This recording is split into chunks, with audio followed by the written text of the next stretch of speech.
ಮಾಡ್ಬೇಕಂದ್ರೆ ಬಾಹುಬಲಿ ಮೂರ್ತಿ ಪ್ರತಿಷ್ಠಾಪನೆ ಮಾಡಿದ ನಂತರ ಅಭಿಷೇಕ ಮಾಡಕ್ಕೆ ಹೋಗ್ತಾರೆ.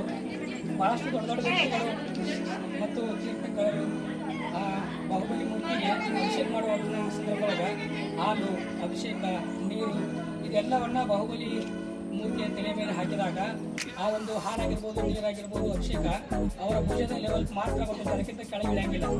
ಆ ಸಂದರ್ಭದಲ್ಲಿ ಈ ಅಜ್ಜಿ ಗುಳ್ಳಿಕಾಯಿ ಜಂತಿರ್ತಾಳು, ಬಟ್ಟಿಯೊಳಗೆ ಹಾಕ್ಕೊಂಡು ಬರ್ತಾಳು. ಆ ಹಾಲು ಏನಾಗ್ತೈತಿ ಅಂತ ಹೇಳಿದ್ರೆ, ನಾ ಹಾಕ್ತೀನಿ, ನಂದೆಲ್ಲ ಅಭಿಷೇಕ ಹಾಕ್ತೀನಿ ಮೂರ್ತಿಗೆ ಅಂತ ಹೇಳ್ತಾಳು. ಅವರೆಲ್ಲ ನಂಬಂಗಿಲ್ಲ. ನಾವೆಷ್ಟು ಕಳಿಸಿ ಶುರುವಾಗ್ತೀವಿ, ನಮ್ಗೆ ಪೂಜೆ ಮಾಡೋದು ನಿಮ್ದು ಕಟ್ಟಂದು ಹಾಲು ಹೆಂಗೆ ಪೂರ್ತಿ ಬರ್ತೈತಿ ಅಂದಾಗ ನಾನು ಭಕ್ತಿಯಿಂದ ನಾನು ಹಾಕ್ತೀನಿ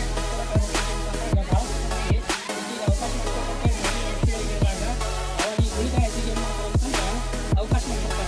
ಅವ್ರಿಗೆ ಭಕ್ತಿಯಿಂದ ಹೋಗಿ ಏನು ಮಾಡ್ತಾರೆ ಅಂತ ಹೇಳಿದ್ರೆ, ಆ ಗುಳಿಗೆ ಅಜ್ಜಿ ಹೋಗಿ ಬಾಹುಬಲಿ ಮೂರ್ತಿ ಮೇಲೆ ಹಾಲನ್ನು ಹಾಕ್ತಾಳು.